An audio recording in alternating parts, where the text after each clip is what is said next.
I never intended to step into the White House that night. I certainly did not expect my presence to shatter the illusion of prestige my father had spent 20 years building. They wore $1,000 tuxedos and sparkling gowns, drunk on power, while I stood holding a crumpled security pass. When my father sneered, ordering me out, he had no idea the most powerful woman in the room was staring at me with pure terror and profound gratitude. Hello to our wonderful listeners of Maya Revenge Stories.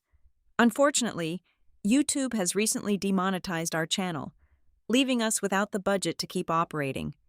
If you enjoyed today's story, please consider supporting us with just $1 so we can pay our hardworking team to survive and continue creating these stories for you. You can donate by scanning the PayPal QR code on your screen or by clicking the link in the description or comments below. My name is Layla Watkins. I am 32 years old, and by all outward appearances, I am an utterly unexceptional woman living a profoundly unremarkable life. In a city driven by loud ambitions and flashy credentials, I purposefully blend into the gray background. I wear neutral colors, sensible shoes, and a quiet demeanor that encourages people to look right past me. It is a camouflage I wear by choice, a necessary shield for a life I can never speak about to anyone. To my family, and to the rest of the world, I am simply a low-level paper pusher in a vast, faceless government bureaucracy, taking home a meager paycheck every 2 weeks. My father, Richard Watkins, is a man who deals exclusively in visibility and influence. He is a high-powered, notorious political lobbyist here in Washington, District of Columbia. For Richard, life is not measured in moments of genuine connection or familial love, but in handshakes, photo opportunities, and the proximity to absolute power. He is a man obsessed with status, plagued by a desperate need to be seen as part of the untouchable upper crust of modern American society. He has spent his entire career carefully curating an image of perfection. Every tailored suit he wears, every practiced smile he flashes, and every calculated donation he makes is meticulously designed to secure his place among the elite. This weekend was supposed to be his crowning achievement, the ultimate validation of his decades of social climbing.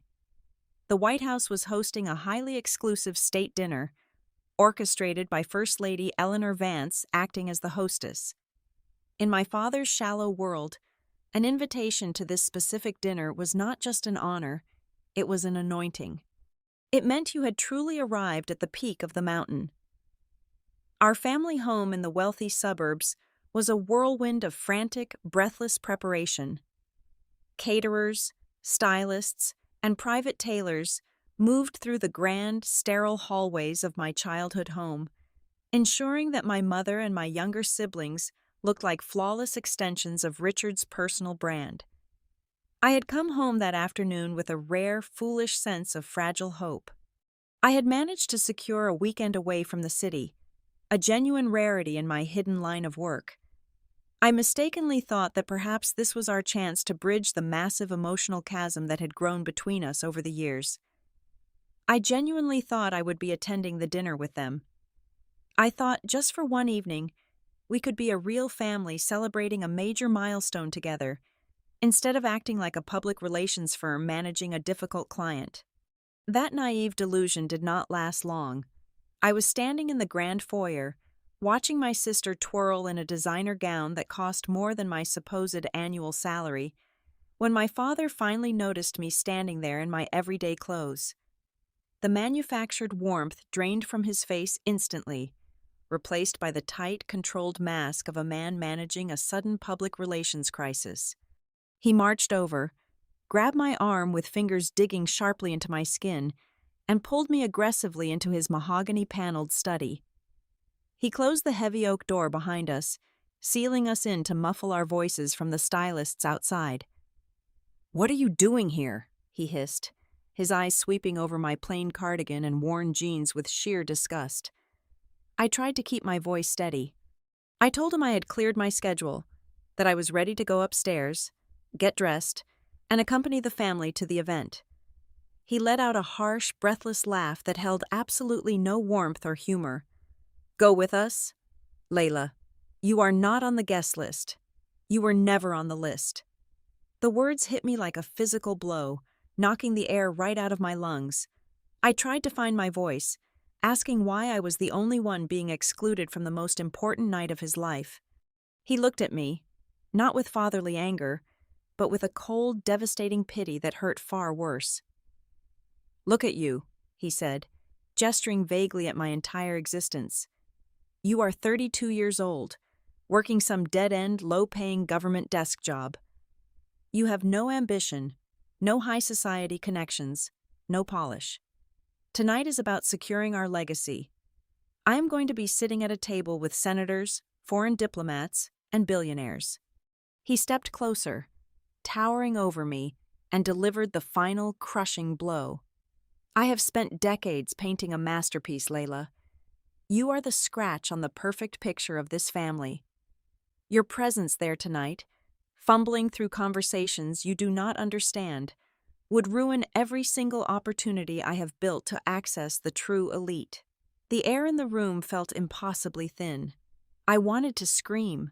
I wanted to tear down his arrogant facade right then and there. I wanted to tell him that while he was begging for scraps of attention from politicians, I was the one keeping those very politicians breathing. I wanted to tell him about the scars beneath my clothes, the lives I had saved with my bare hands, and the terrifying weight of the national security secrets I carried while he worried about the color of his tie. But I could not. The unbreakable rules of my real life forbade it. My silence was the heavy price of keeping this country safe.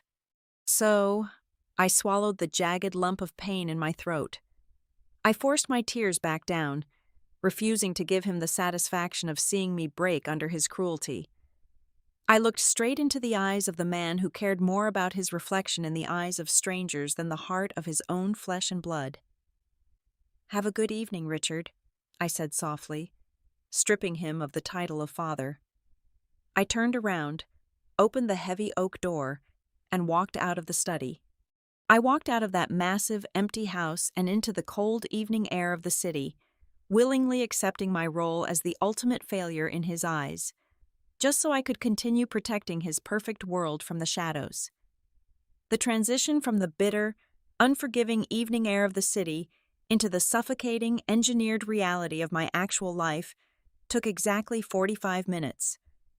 Deep beneath the bustling concrete arteries of the nation's capital, hidden beneath the decaying foundation of a forgotten municipal water treatment annex, lies the Strategic Crisis Coordination Agency.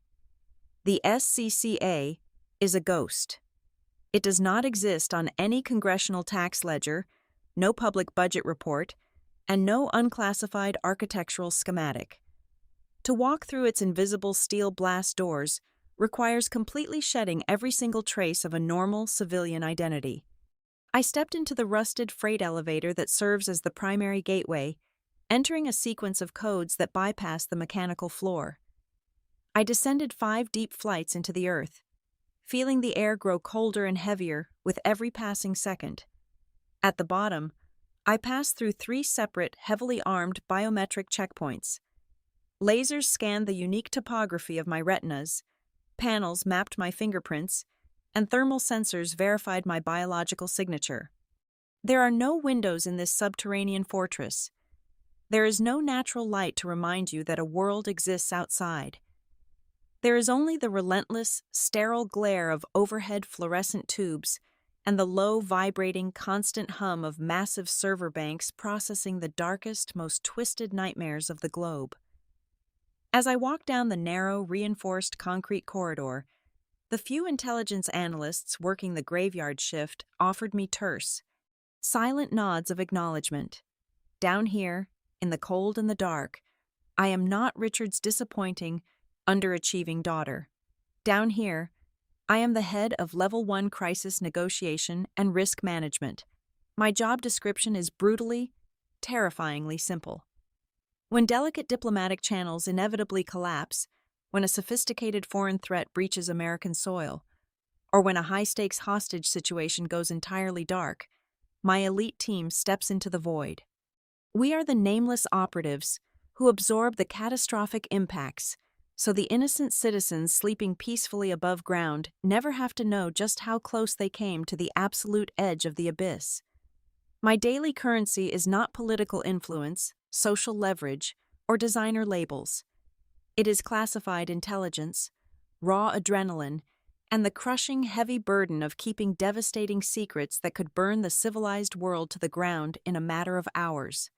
A sudden dull ache throbbed violently deep inside my left shoulder, a stubborn phantom pain always triggered by the damp, recycled oxygen of the bunker. I reached up and unconsciously rubbed the thick, jagged scar tissue permanently hidden beneath the cheap, unremarkable fabric of my thrift store shirt. It was a brutal souvenir from exactly 3 years ago. The memory crashed into my mind with the sharp, violent, blinding clarity of shattered glass. It was a highly classified geopolitical summit, held in a remote, mountainous region of Eastern Europe. The venue was an ancient, heavily fortified stone chateau, deemed by international security forces to be completely impenetrable. But absolute security is always a comforting illusion. The devastating attack happened without warning during a closed-door, late-night session. A heavily armed, rogue paramilitary splinter cell breached the southern wing of the estate with terrifying, military-grade precision. Their target was painfully clear from the exact moment the first explosive charge rocked the ancient foundation. They wanted the high-ranking American female politician who was leading our delicate delegation. Absolute chaos erupted in an instant. The official, heavily armed security detail was pinned down and neutralized under a barrage of heavy automatic fire within 30 seconds. Thick, acrid smoke choked the ornate, gold-leafed hallways, smelling heavily of sulfur and burning wood. Panicked diplomats and dignitaries scrambled over one another like frightened animals, abandoning all protocol in a desperate bid for survival. I was deployed there merely as an undercover threat observer, strictly ordered to remain entirely off the board and out of sight. But as I watched two masked, heavily armored operatives corner the terrified American politician near a dead-end marble corridor, every rule of protocol ceased to matter. I broke cover. I did not possess a firearm, only the desperate element of total surprise and years of brutal, unforgiving, hand-to-hand combat conditioning. I sprinted silently across the slick marble floor, sliding beneath the chaotic arc of their blind gunfire. I slammed directly into the first attacker, driving my knee upward into his ceramic chest plate with enough kinetic force to shatter his ribs, disarming his heavy assault rifle in one fluid, practiced motion. The second man roared and lunged at me with a serrated black steel tactical blade. I stepped inside his defensive guard, grabbing his wrist with both hands, but he was fast. The blade sliced deep into my shoulder, tearing violently through muscle tissue and scraping agonizingly against the bone. The pain was blinding, a white-hot flash of pure, unadulterated agony that threatened to drop me to my knees. But I absolutely refused to let go. I used his own forward momentum against him, snapping his arm backward with a sickening crunch and driving the heavy metal hilt of his own weapon straight into his jaw. He dropped to the floor instantly, incapacitated. Hot, sticky blood soaked completely through my tailored jacket, pooling down my arm, but I forced myself to ignore the shock setting into my system. I grabbed the terrified politician firmly by the arm, physically shielding her trembling body with my own bleeding frame, and dragged her blindly through the suffocating smoke to the secondary extraction point just as the remaining explosives detonated behind us, bringing the ceiling down where we had stood mere seconds before. 2 days later, I woke up restrained to a bed in a sterile, highly classified military hospital ward hidden off the grid. The Director of National Intelligence himself stood solemnly at the foot of my bed, holding a polished mahogany box containing the absolute highest civilian medal of valor this country can bestow upon a living citizen. He spoke in hushed, reverent tones of my heroism, of the nation's profound gratitude, of an official, highly publicized commendation ceremony. I looked him dead in the eyes, ignoring the throbbing pain medications pumping through my veins, and gave my only, non-negotiable order. Burn the file. I completely refused the medal. I forcefully rejected the commendation. I aggressively demanded that my name, my presence at the chateau, and my violent actions be entirely expunged from every single incident report written about that bloody night. The Strategic Crisis Coordination Agency only survives because it operates in the absolute pitch-black dark. The exact moment one of its operatives steps into the bright light to accept a round of applause or a piece of metal, the entire agency is compromised forever. I willingly sacrificed my own personal glory, actively choosing to remain a ghost, purely to ensure my dedicated team could continue their vital, life-saving work. I walked away from the greatest, most heroic triumph of my entire life with absolutely nothing to show for it, but a medical bill paid in untraceable cash and a brutal scar that aches fiercely whenever the weather turns cold. I snapped forcefully back to the bleak, present reality of my underground command center, pushing the memories back into the dark vault of my mind. My metal desk was a chaotic, disorganized spread of encrypted threat assessment files, satellite printouts, and half-empty cold coffee cups. I slowly unwrapped a piece of crinkled aluminum foil, staring blankly at the cold, thoroughly stale turkey sandwich I had purchased from a malfunctioning break room vending machine over 4 hours ago. I took a mechanical bite. The bread was dry, crumbling in my mouth and tasting strongly of cardboard and preservatives. I shifted my gaze to the digital military clock glowing an angry red on the far concrete wall. It was exactly 9 o'clock in the evening. Miles above my head, in the opulent, historic halls of the White House, the highly anticipated state dinner was currently in full, glorious swing. I could almost perfectly picture the glittering crystal chandeliers, the delicate clinking of expensive champagne flutes, the forced, predatory smiles of ambitious men exactly like my father playing their endless, hollow games of power and public perception. They were currently feasting on imported caviar, roasted prime rib, and vintage wines, entirely and blissfully oblivious to the stark reality that their safety, their comfort, and their very lives were bought and paid for by invisible people exactly like me, chewing on stale, forgotten bread inside a reinforced concrete box. The glaring contrast was a bitter, jagged pill to swallow, but it was a medication I forced down my throat every single day of my life. I took another unenthusiastic bite of the ruined sandwich, letting out a long, heavy sigh, fully resigning myself to a long, quiet, completely uneventful night of independently monitoring global encrypted chatter. Then, the heavy, oppressive silence of the underground bunker was violently, completely shattered. The primary emergency communication console bolted to the center of my desk erupted into life. It was not the standard, cautious amber warning light indicating a potential overseas threat. It was the frantic, crimson, strobing flash of a Level 1 critical emergency protocol. The shrill, ear-piercing wail of the security klaxon echoed mercilessly off the thick concrete walls, instantly drowning out the low hum of the servers and sending a massive spike of pure adrenaline straight into my heart.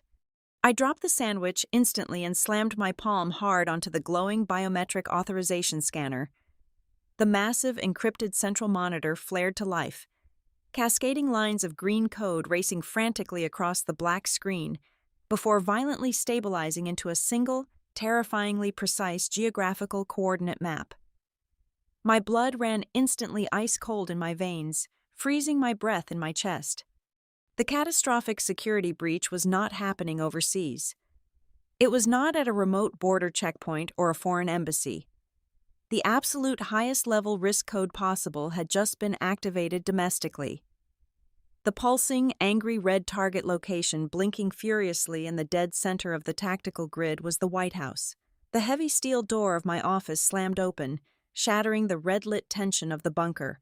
Director Miller marched in, his face a grim mask of absolute panic.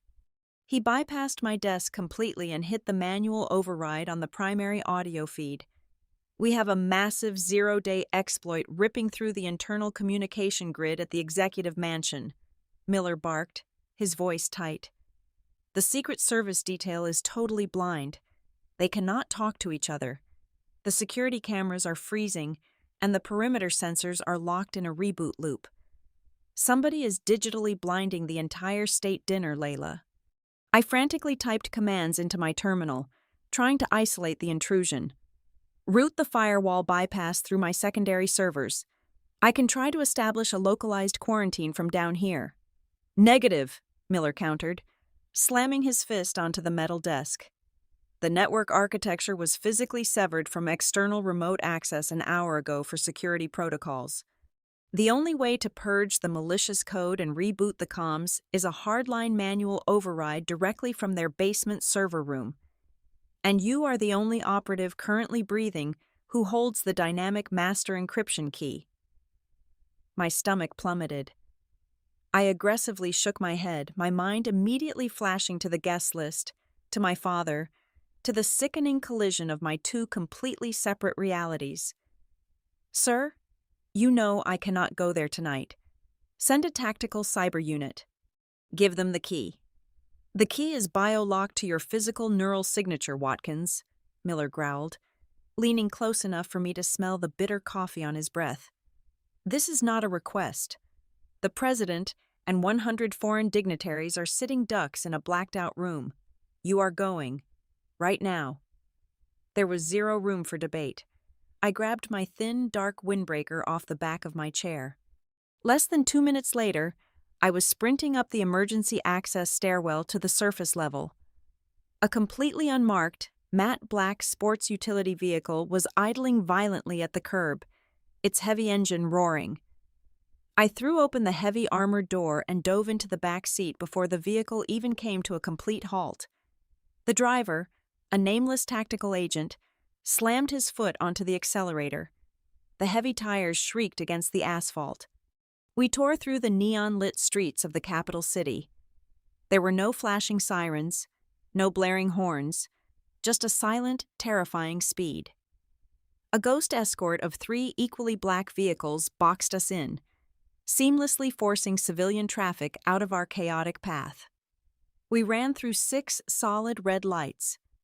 I braced myself against the reinforced door handle, watching the blur of historic monuments flash past my tinted window, my heart hammering a frantic, violent rhythm against my ribs. The vehicle violently swerved and skidded to a halt at the heavily fortified rear service gate of the White House. Heavily armed perimeter guards aimed their automatic rifles at the hood, but one flash of my Level Omega security clearance badge had the iron gate swinging open instantly. I stepped out of the vehicle and into the humid night air. I was painfully aware of my appearance. I was wearing dark practical trousers and a plain light blue button-down shirt, with the sleeves rolled up past my elbows, covered only by a cheap windbreaker. Clipped to my breast pocket was a heavy encrypted lanyard that granted me access to rooms the vice president could not even enter. I bypassed the main security checkpoint, moving swiftly through a side service corridor. The stark contrast was incredibly jarring. I was walking down magnificent, spotless marble hallways, the walls lined with priceless historical portraits. I brushed aggressively past a startled line of impeccably dressed waitstaff who were delicately balancing silver trays loaded with crystal champagne flutes and exquisite hors d'oeuvres. They stared at my frantic pace and my rumpled clothes, but I ignored them entirely, hyper-focused on the invisible countdown ticking in my head. I reached the subterranean communications hub. The room was total chaos, filled with panicked technicians shouting over one another. I shoved past a bewildered security director, violently ripped the primary terminal keyboard from his hands, and plugged my biometric drive directly into the mainframe port. My fingers flew across the mechanical keys, a blur of practiced muscle memory. Line after line of malicious code fought back, attempting to lock me out, but my decryption key was faster.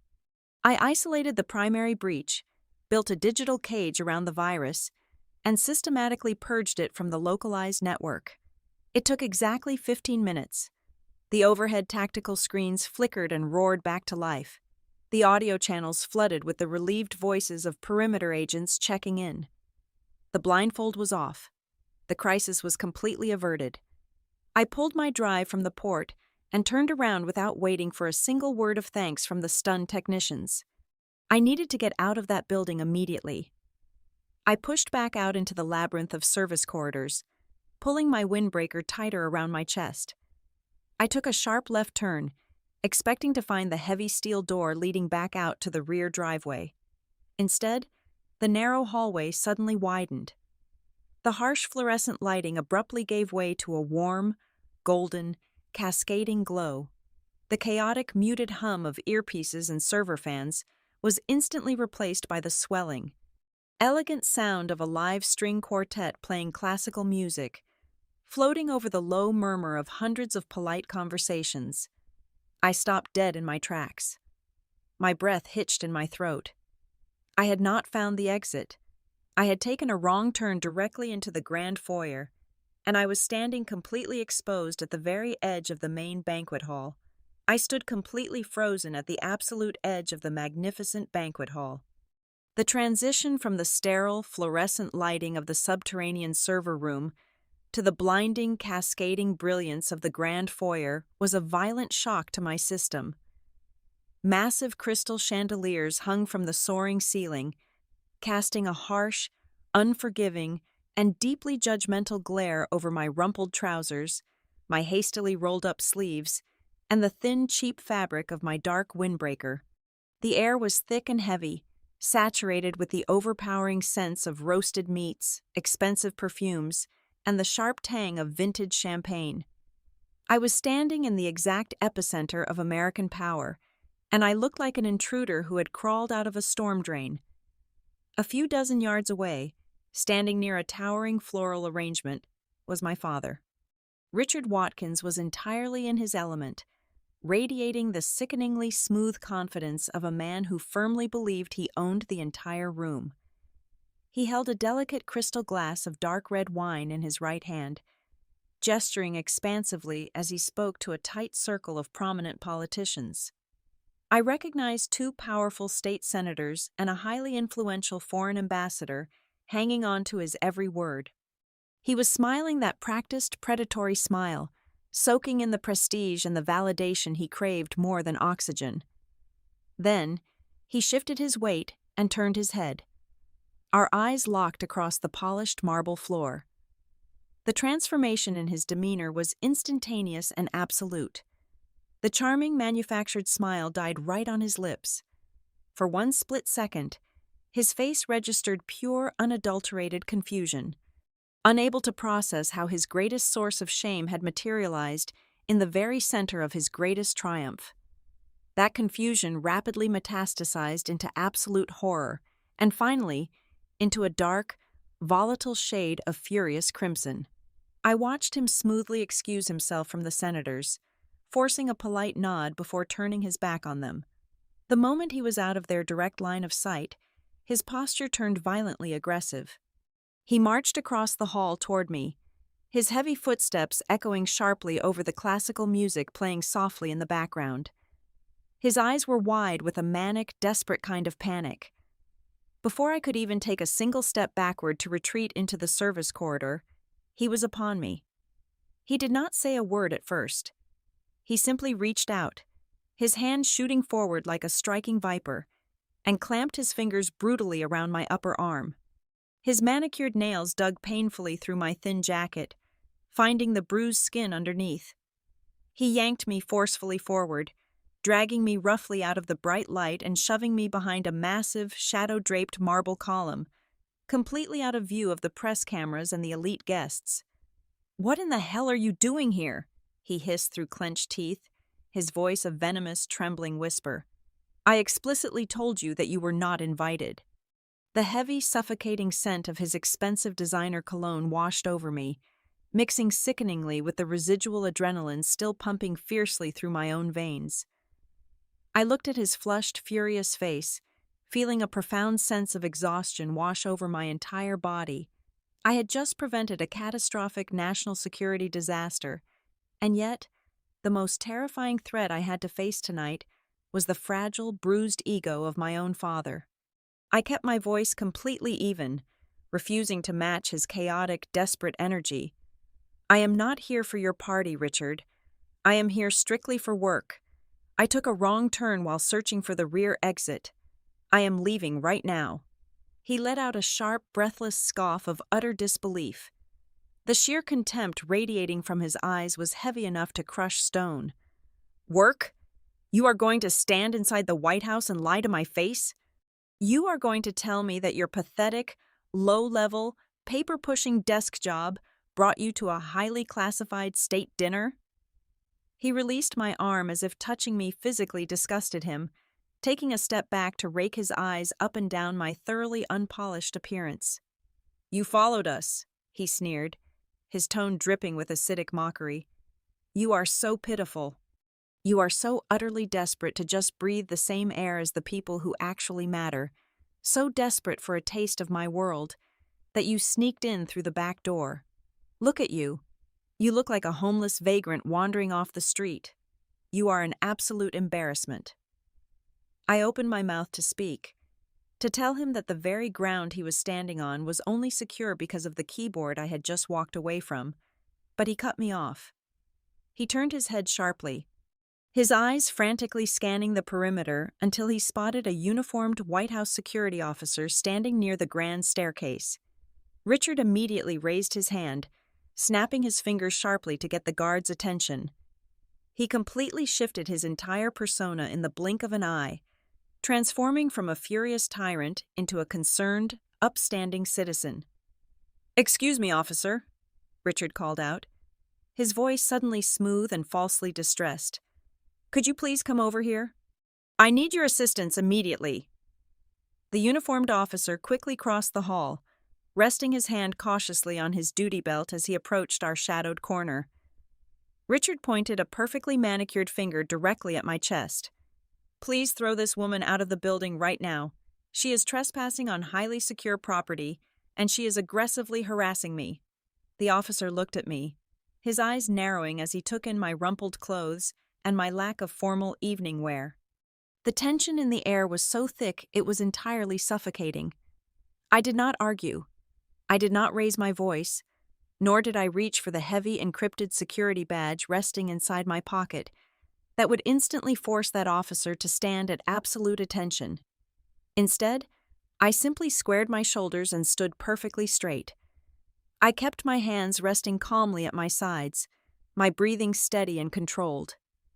I locked my eyes directly onto my father, staring straight through the hollow, pathetic shell of a man who was so thoroughly blinded by his own vanity that he was willing to throw his own flesh and blood to the wolves just to protect his imaginary throne.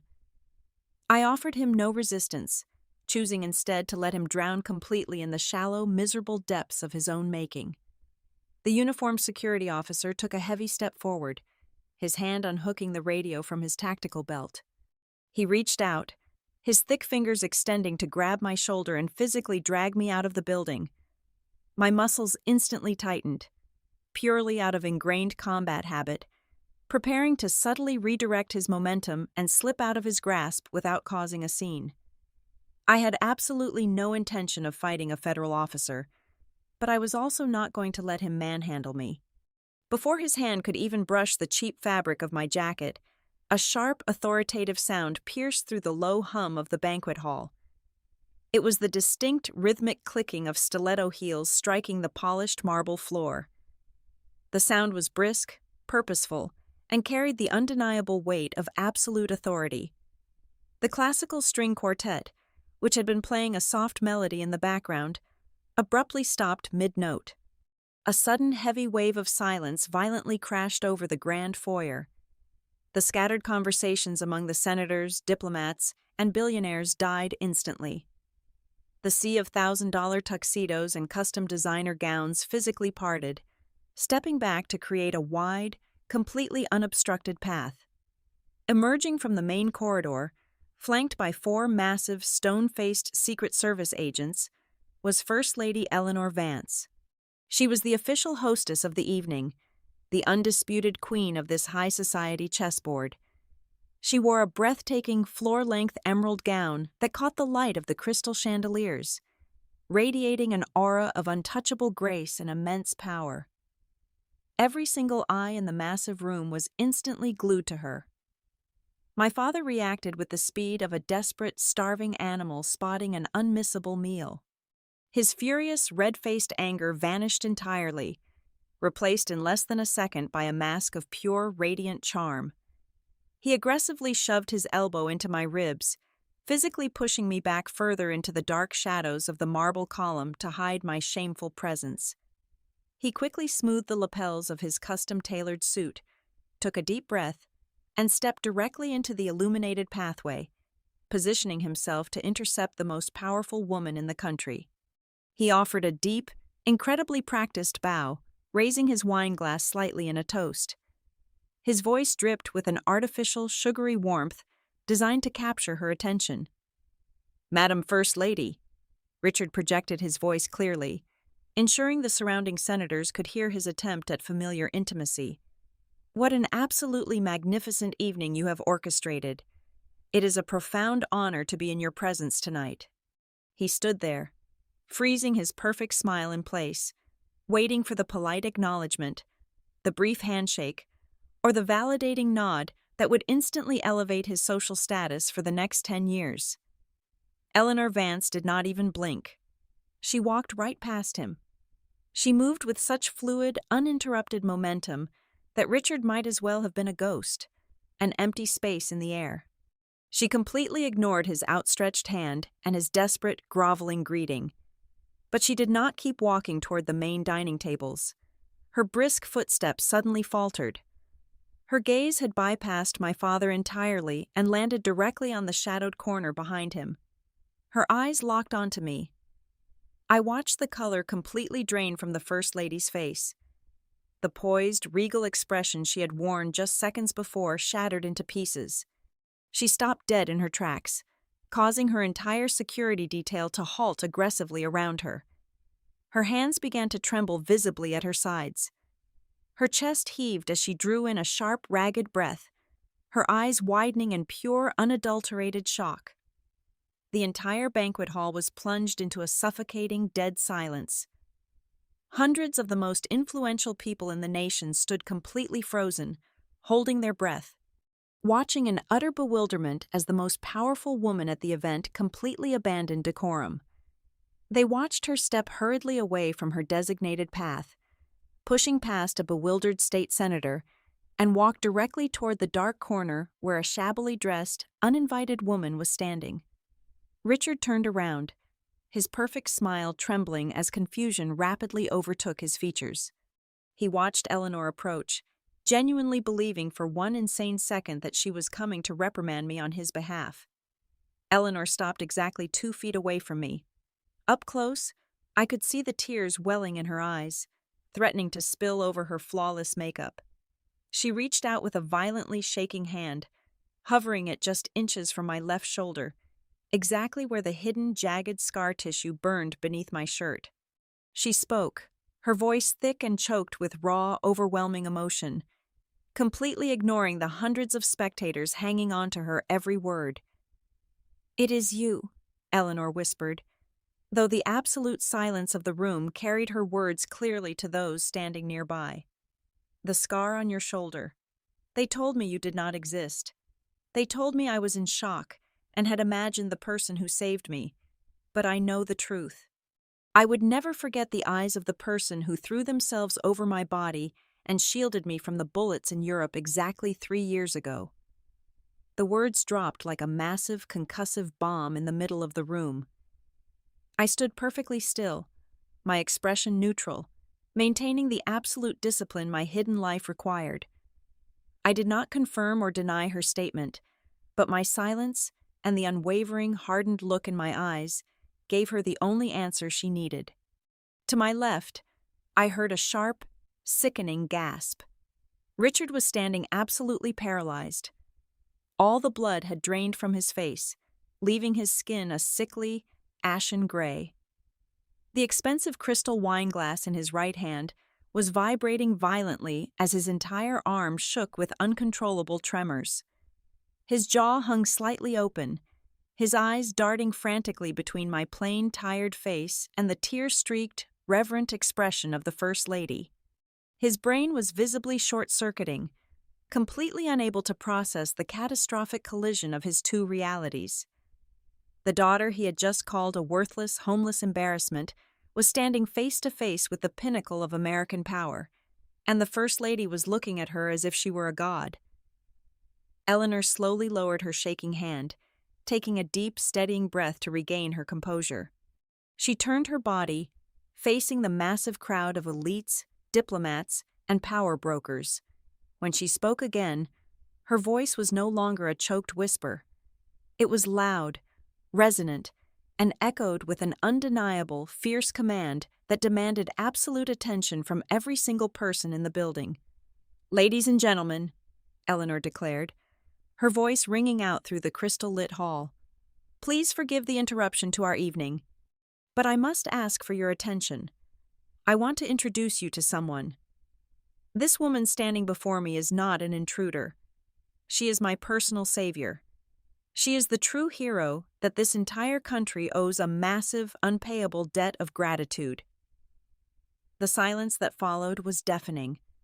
The sheer weight of her declaration pressed down on the room, shifting the entire balance of power in an instant. The uniformed security officer, who had been standing just inches away, completely ready to forcefully eject me from the premises, suddenly turned pale. He immediately took 3 large steps backward, putting physical distance between us. He lowered his head, bowing slightly in a deeply respectful, almost fearful apology, recognizing instantly that he had been seconds away from laying hands on a national hero. He left my father standing entirely alone. Richard was completely isolated in the bright light, entirely ignored by the very society he worshipped, looking nothing more than a small, pathetic, and utterly broken man. A lone pair of hands began to clap. It was the foreign ambassador standing nearest to the First Lady. Within seconds, the single sound multiplied, swelling into a roaring, thunderous ovation that shook the crystal chandeliers above. The most powerful politicians, billionaires, and socialites in the country were on their feet, applauding a woman they had completely dismissed just moments prior. I am not accustomed to the spotlight. The bright, blinding focus of their admiration felt far heavier than the shadows I usually operate within. Yet, I did not shrink away. I maintained a quiet, steady demeanor, offering a polite, minimal nod to acknowledge their gratitude before letting my gaze settle back onto the shattered man standing to my left. Richard took a trembling step toward me. His mouth opened and closed repeatedly, trying to form words that completely failed to materialize. The absolute devastation in his eyes was profound. The towering, impenetrable fortress of his ego had been systematically dismantled in front of the very audience he worshipped. The ultimate realization had finally struck him. The elite society he had sacrificed his own family to impress was currently bowing in reverence to the exact daughter he had so callously thrown away. Eleanor gently touched my arm, her voice filled with a desperate hope. "Please stay. There is an empty chair of honor directly to my right at the head table. I want the world to know who you are. Let us celebrate you properly tonight." It was the ultimate invitation, the exact prize my father had spent his entire life chasing. I looked at the glittering table, then back at the First Lady, and offered a soft, genuine smile. "I am deeply honored, Madam First Lady," I replied softly, "but I must respectfully decline. My mission here tonight is entirely finished, and my team is waiting for me back in the dark. That is where I belong." I turned to leave, but before walking away, I paused and looked directly into my father's eyes. There was no anger left in my heart, no lingering desire to mock him or scream about the cruelty he had shown me earlier. There was only a profound, quiet clarity. "Reputation can be bought with money, Father," I said, my voice barely above a whisper but carrying the weight of a lifetime of unspoken truth. "But respect must be earned with blood and kindness." I did not wait for his response. I turned my back on the grand foyer, leaving the applause, the glittering gowns, and my father's broken pride behind me. I walked steadily down the marble corridor, pushed open the heavy security doors, and stepped out into the cool, silent night of Washington, District of Columbia. The heavy, suffocating weight I had carried for decades simply vanished into the dark air. For the first time in my entire life, I felt completely light, wholly untethered, and entirely free. The months that followed brought a quiet, unexpected shift. Richard Watkins fundamentally changed. The frantic, desperate social climbing abruptly stopped. He canceled his lavish, meaningless dinner parties and quietly stepped back from the relentless grind of his lobbying firm.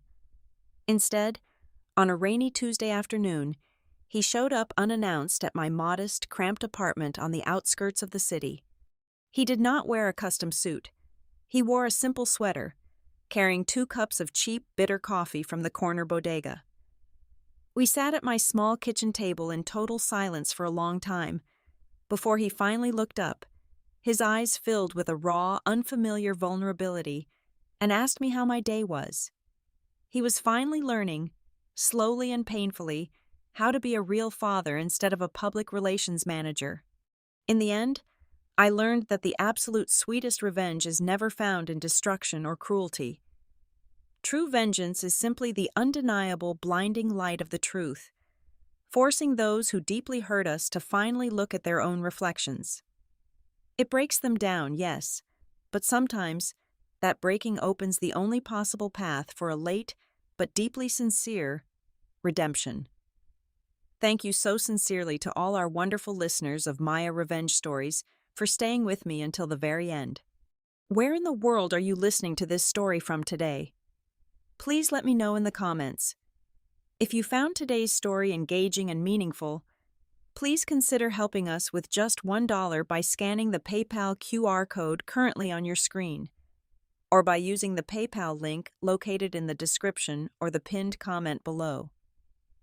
Your kindness allows our channel to pay our dedicated team, helping them feed their families and ensuring we can continue creating even better stories for you to enjoy.